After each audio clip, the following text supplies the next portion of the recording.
बुद्धवंदनेला आणि धम्मपठणाला सुरुवात करूया। अरहं सम्मा संबुद्धो भगवा बुद्धं भगवन्तं अभिवादेमि।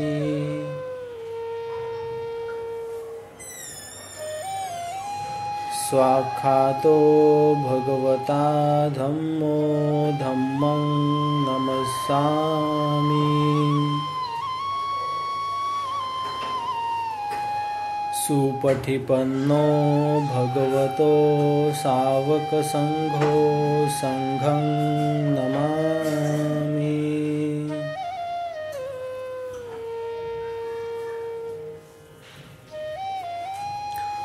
ओकासवन्दामि भन्ते द्वारतयेनं कतं सब्बं अपराधं खमतु मे भन्ते। द्वितीयंपि ओकासवन्दामि भन्ते द्वारतयेनं कतं सब्बं अपराधं खमतु मे भन्ते। तृतीयंपि ओकासवन्दामि भन्ते द्वारतयेनं कतं सब्बं अपराधं खमतु मे भन्ते। ओकास अहं भन्ते त्रिशरणेन सद्दि पंचशीलं धम्मं याचामि। अनुग्रहं कथवा शीलं देत मे भन्ते। द्वितीयंपि ओकास अहं भन्ते त्रिशरणेन सद्दि पंचशीलं धम्मं याचामि। अनुग्रहं कथवा शीलं देत मे भन्ते। तृतीयंपि ओकास अहं भन्ते त्रिशरणेन सद्दि पंचशीलं धम्मं याचामि। अनुग्रहं कथवा शीलं देत मे भन्ते। नमो तस्स भगवतो अरहतो सम्मा सम्बुद्धस्स। नमो तस्स भगवतो अरहतो सम्मा सम्बुद्धस्स। नमो तस्स भगवतो अरहतो सम्मा सम्बुद्धस्स। बुद्धं शरणं गच्छामि। धम्मं शरणं गच्छामि। संघं शरणं गच्छामि। द्वितीयंपि बुद्धं शरणं गच्छामि। द्वितीयंपि धम्मं शरणं गच्छामि। द्वितीयंपि संघं शरणं गच्छामि। तृतीयंपि बुद्धं शरणं गच्छामि। तृतीयंपि धम्मं शरणं गच्छामि। तृतीयंपि संघं शरणं गच्छामि। पाणातिपाथा वेरमणि सिक्खापदं समादियामि। अदिन्नदाना वेरमणि सिक्खापदं समादियामि। कामेषु मिच्छचारा वेरमणि सिक्खापदं समादियामि। मुसावादा वेरमणि सिक्खापदं समादियामि। सूरामेरयमज्जपमादठाना वेरमणि सिक्खापदं समादियामि। साधु साधु साधु। वनगन्धं गुणपेथं एथं कुसुमसन्थति। पूजयामि मुनिन्दस्य श्रीपादसरोरुहे। पूजयामि बुद्धं कुसुमेन नैनं पुय्येन मेथेन लभामि मोक्षं। पुष्पमिलायति यथा हिन्दमेकायो तथा याति विनाशभावं।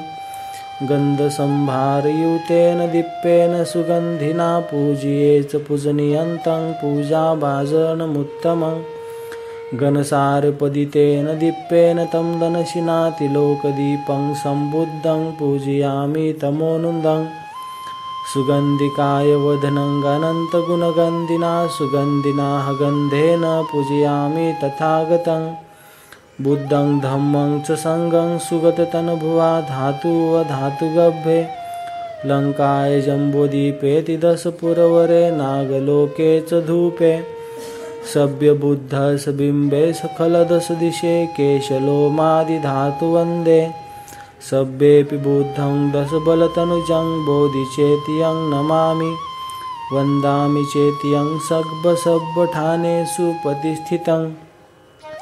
शारीरिक धातु महाबुद्धि बुद्धरूपं सकलं सदा एष मूल्य निशिन्नो असभारि विजयख्खापत्थु सबयुतं सत्था वन्दे तं बोधिपादपम् इमय हेते महाबोधि लोकनाथेन पूजिता अहं पिते नमस्सामि बोधिराजा नमस्तुते बोधिराजा नमस्तुते बोधिराजा नमस्तुते इति पीसो भगवा अर्हं सम्मा सम्बुद्धो विद्याचरण संपन्नो सुगतो लोकविदु अनुत्तरो पुरिसधम्म सारथि सत्था देव मनुष्यानं बुद्धो भगवाति बुद्धं जीवितपर्यन्तं शरणं गच्छामि एच बुद्धा अतीताच एच बुद्धा नागथा पचुपन्नाच ए बुद्धा वन्दामि सर्वधा नथि मे शरणं आयं बुद्धो मे शरणं वरं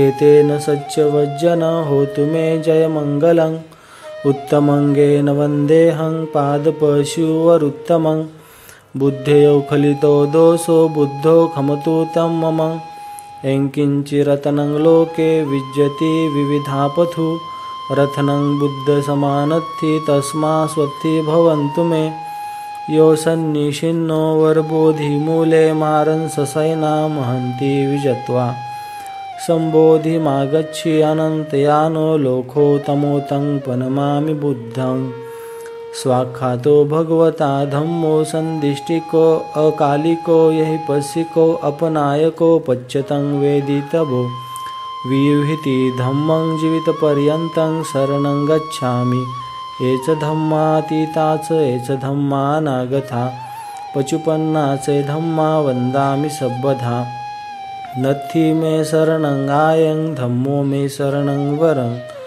एतेन सच्चवज्जन होतु मे जयमङ्गलम् उत्तमङ्गेन वन्देऽहं धम्मं चङ्तिदोत्तमं धम्मेयो खलितो दोषो धम्मो खमतु तं मम एङ्किञ्चिरतनं लोके विज्यति विविधापथु रतनं धम्म समानथि तस्मा स्वत्ति भवन्तु मे अष्टाङ्गिको अर्यपतो जनानं मुक्कापवेशा उजुकुवमग्गो धम्माय सन्ति करो पनीतो नियानिको तं पनमामि धम्मं सुपटिपन्नो भगवतो सावकसङ्गो उजुपटिपन्नो भगवतो सावकसङ्गो न्यायपटिपन्नो भगवतो सावकसङ्गो स्वामीजीपटिपन्नो भगवतो सावकसङ्गो यदिदं चत्तारि पुरिसयुगानि अट्ठपुरिसपुग्गला एष भगवतो सावकसङ्गो आहुनय्यो पाहुनय्यो दक्षिणय्यो अञ्जलिकरणीयो अनुत्तरं पुय्यं खेतं लोकसाहति सङ्गं जीवितपर्यन्तं शरणं गच्छामि एच सङ्घातीताच एच सङ्घानागथा पचुपन्नाच सङ्घा वन्दामि सर्वदा नथि मे शरणं आयं सङ्गो मे शरणं वरं एतेन सच्चवज्जन होतु मे जयमङ्गलम् उत्तमङ्गेन वन्देऽहं सङ्गं चङ्क्तियोत्तमं सङ्गेयो खलितो दोषो सङ्गो खमतु तं मम एङ्किञ्चिरतनं लोके विज्यति विविधापथु रतनं सङ्गसमानत्ति तस्मा स्वत्ति भवन्तु मे संगो विशिद्धो वरदक्षिणीयो सन्तीन्द्रियो सब्बमलपहनियो गुणे हेनेखि समेधिपथो अनासो तं पनमामि सङ्गम् इमाय धम्मानुधम्मपटिपत्या बुद्धं पूजेमि इमाय धम्मानुधम्मपटिपत्या धम्मं पूजेमि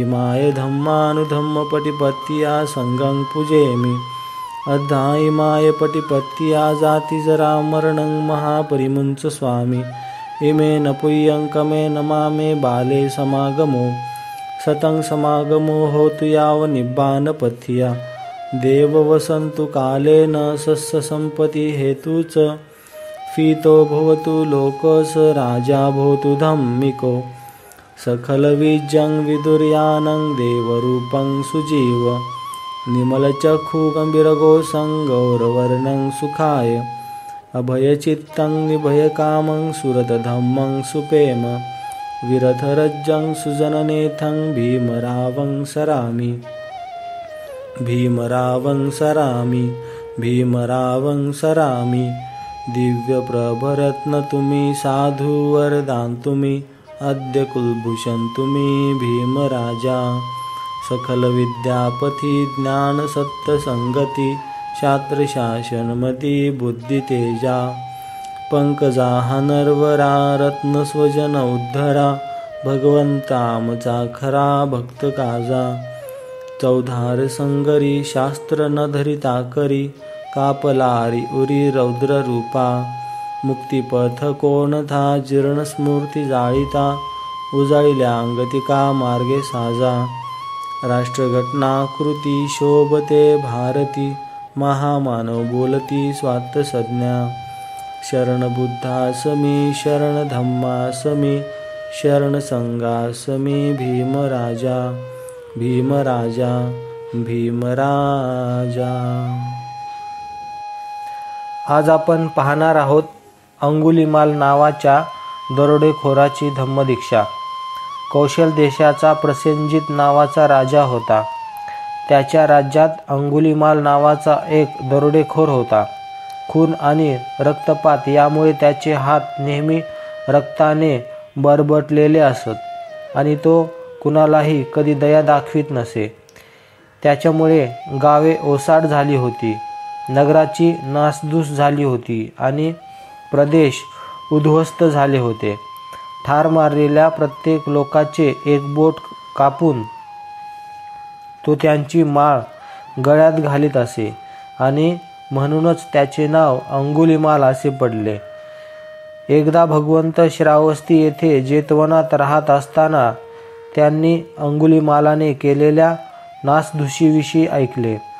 तथागतांनी त्याला सदआचरणाने मनुष्य बनविण्याचे ठरविले. म्हणून एके दिवशी भोजन झाल्यावर आपला बिछाना बाजूला ठेवला आणि आपले चिवर व भिक्षापात्र घेऊन ते दरोडेखोर अंगुलीमाल याला शोधण्यासाठी निघाले. गुराखी, मेंढपाळ, शेतकरी आणि वाटसरू मोठमोठ्याने ओरडले, श्रमण, त्या वाटेने जाऊ नका, त्या वाटेने तुम्ही डाकू अंगुलीमालाच्या हाती पडाल. 10, 20, 30 इतकेच नव्हे तर 40 माणसे देखील जरी एकत्र जमून त्या वाटेने गेले तरी तो सगळ्या जथ्या त्या डाकूच्या हाती सापडतो. परंतु एकही शब्द न बोलता भगवंत आपल्या वाटेने चालू लागले. दुसऱ्यांदा आणि पुन्हा तिसऱ्यांदा जवळपास असलेल्या लोकांनी त्यांना पुन्हा इशारा दिला, तरी देखील एकही शब्द न बोलता भगवंत आपल्या वाटेने चालत राहिले. काही अंतरावरून त्या दरोडेखोराने भगवंतांना येत असताना पाहिले आणि जेथे 40-50 प्रवाशांचा जथ्था देखील त्याच्या वाटेने जाण्यास धजत नसे, तेथे हा तेजस्वी त्या वाटेने एकटाच येत असलेला पाहून त्याला फार आश्चर्य वाटले आणि या तपस्व्याला ठार मारण्याचा विचार त्याच्या मनात आला. म्हणून ढाल, तलवार आणि धनुष्यबाण घेऊन तो भगवंतांचा पाठलाग करू लागला. भगवंत जरी आपल्या नेहमीच्या चालीने चालत होते तरी सर्व प्रयत्न करूनही तो दरोडेखोर त्यांना गाठू शकला नाही. तो विचार करू लागला की ही मोठी आश्चर्याची आणि विचित्र गोष्ट आहे. यापूर्वी हत्ती, घोडा, गाडी किंवा हरिण भरवेगात धावत असताना देखील मी त्यांना पकडीत असे आणि आता हा तपस्वी आपल्या नेहमीच्या चालीने चालत असताना सर्व प्रयत्न करूनही मी त्याला गाठू शकत नाही. म्हणून तो थांबला आणि मोठ्याने ओरडून त्याने भगवंतांना थांबण्यास सांगितले. दोघांची भेट झाल्यावर भगवंत म्हणाले, अंगुलीमाला, मी तुझ्यासाठी थांबलो आहे. दुष्कर्म करण्याचा आपला व्यवसाय तू सोडून देशील काय? तुला आपलासा करावा, सदआचरणाच्या मार्गावर तुला आणावा म्हणून मी तुझ्या मागोमाग आलो आहे. तुझ्यातील साधू तू अजून मेलेले नाही. जर तू संधी देशील तर त्यामुळे तुझ्याबद्दल आणि तुझ्यामध्ये बदल घडून येईल. भगवंतांच्या शब्दांनी भारल्यासारखे अंगुलीमालाला वाटले आणि तो म्हणाला, अरे, या ऋषीने माझा मान राखला. त्यांनी उत्तर दिले, आपण आपल्या दिव्य वाणीने मला आपल्या दुष्कर्माचा त्याग करण्यास सांगत आहात, म्हणून मी तसा प्रयत्न करावयास तयार आहे. स्वतः ठार केलेल्या लोकांच्या बोटांची आपल्या गळ्यातील माळ त्याने एका खोल खड्ड्यात फेकून दिली आणि भगवंतांचे पाय धरून संघप्रवेशाची इच्छा व्यक्त केली.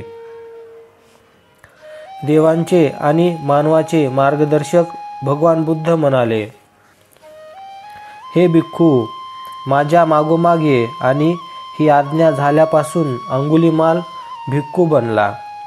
आपल्या परिवारातील एक भिक्खू म्हणून अंगुलीमालाला बरोबर घेऊन भगवंत श्रावस्तीला आपल्या सुखनिवासाकडे निघाले. त्यावेळी राजा प्रसेनजिताच्या अंतःप्रसादाच्या दाराशी लोकांचा प्रचंड जनसमुदाय जमला होता आणि आपण जिंकलेल्या प्रदेशात अंगुलीमालाला या नावाचा एक दांडगा डाकू अत्याचार करून निरुपद्रवी लोकांना ठार करतो आहे किंवा जखमी करतो आहे आणि स्वतः मारलेल्या लोकांच्या बोटांची एक माळ आपल्या गळ्यात घालत आहे, त्याचा निपात करा, असे तो समुदाय ओरडत होता. प्रसेनजिताने त्याला मारण्याचे आश्वासन दिले, पण त्याला यश आले नाही. एके दिवशी सकाळी राजा प्रसेनजित भगवंतांना भेटण्यासाठी जेतवनात गेला. भगवंतांनी विचारले, राजा, काय झाले? मगधाच्या सेनीय बिंबिसाराचा, वैशालीच्या लिच्छवींचा किंवा दुसऱ्या एखाद्या शत्रूचा त्रास सुरू झाला आहे काय? नाही भगवंत, तशा प्रकारचा कोणताही त्रास नाही. माझ्या राज्यात अंगुलीमाल या नावाचा एक दरोडेखोर आहे. त्याने माझ्या राज्यात धुडगूस घातला असून तो माझ्या प्रजाजनांवर अतिशय अत्याचार करीत असतो.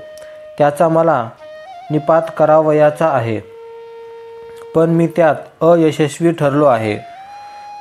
राजा मुंडन केलेला काशाय वस्त्र धारण करून भिक्खूसारखा दिसणारा, जो कोणाला मारित नाही, जो चोरी करत नाही, खोटे बोलत नाही, जो दिवसापासून एक वेळच जेवतो आणि श्रेष्ठ जीवन जगतो, अशा अंगुलीमालाला तू पाहिलेस तर तू काय करशील? भगवंत, मी त्याला वंदन करीन, त्याला भेटण्यासाठी उठून उभा राहीन किंवा त्याला बसण्याचे आवाहन करीन, अथवा वस्त्रे व इतर आवश्यक वस्तू स्वीकारण्याविषयी त्याला विनंती करीन किंवा त्याच्या रक्षणाची आणि सुरक्षितेची व्यवस्था करीन. परंतु असल्या दुष्ट आणि पापी माणसावर सद्गुणांची छाया तरी पडेल कधी? शक्य आहे काय ते? त्या क्षणी आपल्या अगदी जवळ असलेल्या अंगुलीमालाकडे आपला उजवा हात दाखवून भगवंत म्हणाले, राजा, हा पहा अंगुलीमाल. हे ऐकताच राजा भयाने निशब्द झाला आणि त्याच्या अंगावरील केस न केस ताठ उभे राहिले. हे पाहून भगवंत म्हणाले, भिवू नकोस राजा, भिवू नकोस. या ठिकाणी भिण्याचे काही कारण नाही. त्यामुळे राजाची भीती कमी झाली आणि ती स्थविर अंगुलीमालाजवळ जाऊन म्हणाला, आपण खरोखर अंगुलीमाल आहात काय? होय महाराज. महाशय, आपल्या पित्याचे गोत्र कोणते आणि आपल्या मातेचे गोत्र कोणते? महाशय, आपल्या पित्याचे गोत्र कोणते आणि आपल्या मातेचे गोत्र कोणते? माझ्या पित्याचे गोत्र गागरीय होते आणि माझ्या मातेचे गोत्र मैत्रायणी होते. गागरीय मैत्रायणी पुत्र, सुखी हो. आपल्या सर्व गरजा पुरविण्याची मी काळजी घेईन. परंतु आता अंगुलीमालाने वनवासाची, भिक्षेवर जगण्याची व तीहीपेक्षा अधिक चिवरे व न वापरण्याची प्रतिज्ञा घेतली होती. म्हणून आपल्याला 3 वस्त्रे वापरायला मिळाली आहेत. या कारणास्तव त्याने राजाने देऊन केलेले सहाय्य नाकारले. नंतर राजा भगवंतांच्या जवळ गेला आणि त्यांना वंदन करून एका बाजूला बसल्यावर म्हणाला, आश्चर्य आहे भगवंत, खरोखर हे आश्चर्य आहे. अमानुषाला माणसाविनाची, अपराजिताला पराभूत करण्याची आणि अशांताला शांत करण्याची भगवंतांची केवढीही किमया. हा असा पुरुष आहे ज्याला काठीने किंवा तलवारीने मी जिंकू शकलो नाही, परंतु काठी किंवा तलवार यांचा मुळीच उपयोग न करता भगवंतांनी त्याला जिंकले. भगवंत, मला आता गेलेच पाहिजे, कारण बरीच कामे मला अद्याप उरकायची आहेत. राजन, आपल्या मर्जीप्रमाणे होऊ द्या. नंतर आपल्या आसनावरून उठून राजाने भगवंतांना अत्यंत आदराने अभिवादन केले व तो निघून गेला.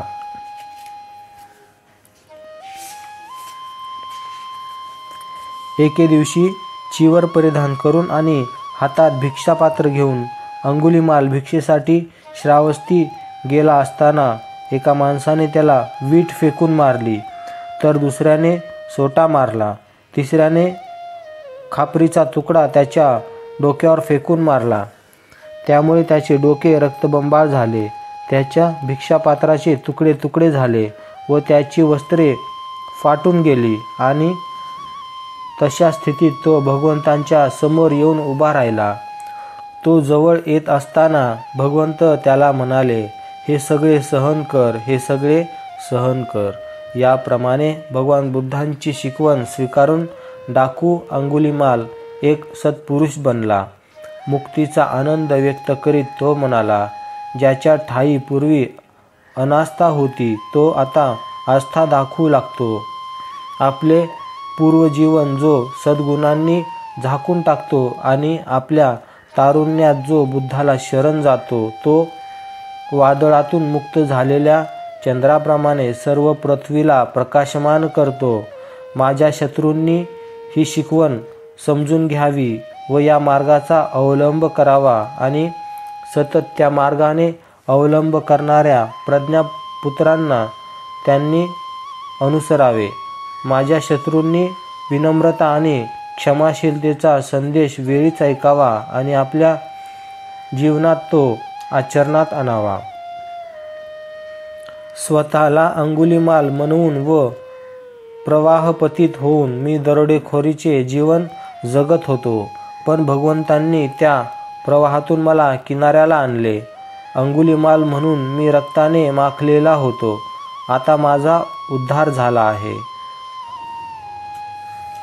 बुद्ध वंदनेला आणि धम्मपठनाला समाप्त करूया. सब पापस्य अकरणं कुशलस्य उपसंपदा सचित्तपर्योदपनं एतं बुद्धानुशासनं धम्मं चरे सुचरितं नथं दुचरितं चरे धम्मचारी सुखं सेति अस्मि लोके परमिच न तावता धम्मधरो यावता बहुभासति योच पंपि सुतवानं धम्मकायेन पश्यति सवे धम्मधरो होति यो धम्मनफमजति नथि मे शरणं आयं बुद्धो मे शरणं वरं एतेन सच्चवज्जेन होतु मे जयमङ्गलं नथि मे शरणं आयं धम्मो मे शरणं वरं एतेन सच्चवज्जेन होतु मे जयमङ्गलं नथि मे शरणं आयं संघो मे शरणं वरं एतेन सच्चवज्जेन होतु मे जयमङ्गलं नमो बुद्धाय नमो धम्माय नमो संघाय नमो भीमाय साधु साधु साधु बुद्धं नमामि धम्मं नमामि